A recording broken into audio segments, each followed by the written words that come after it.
Hi friends, ఈరోజు మన సందేశాన్ని చిన్న ప్రశ్నతో ప్రారంభించుకుందాం. అదేంటంటే దేవుడు ఎవరు, ఎలా ఉంటాడు?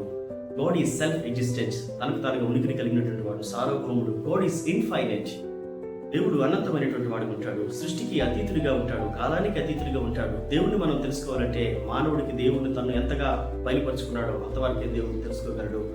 ఆయన పోలిన వారికి ఒకరుండరు. దేవుడు ఆత్మ, దేవుడు అతి పరిశుద్ధుడు. దేవుడు ఆత్మ కనుక సృష్టిలో ఏ రూపాన్ని అతనికి ఆపాదించలేము, లేదా ఒక ప్రదేశానికి లేకపోతే ఒక దేశానికి అతను పరిమితం చేయలేము. అని ప్రపంచమంతటా ఉన్నాడు. God is everywhere.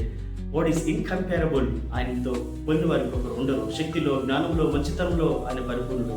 ప్రేమలో ఆయనకి సాటి అయిన వారికి ఒకరు ఉండరు. ఆయన సర్వజ్ఞుడు, సర్వశక్తిమంతుడు. ఆయనకి అసాధ్యమైనది ఏది ఉండదు.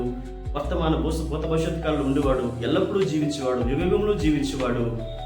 ఈ లక్షణాలన్నీ ఒక్కరిలో ఉంటేనే ఆయనే దేవుడు, ఆయనే జీవం కలిగినటువంటి దేవుడు, ఆయనే క్రీస్తు అనే సత్యం మీరు తెలుసుకోవాలని ప్రేమతో మనం చేస్తున్నాం. Thank you. May God bless you.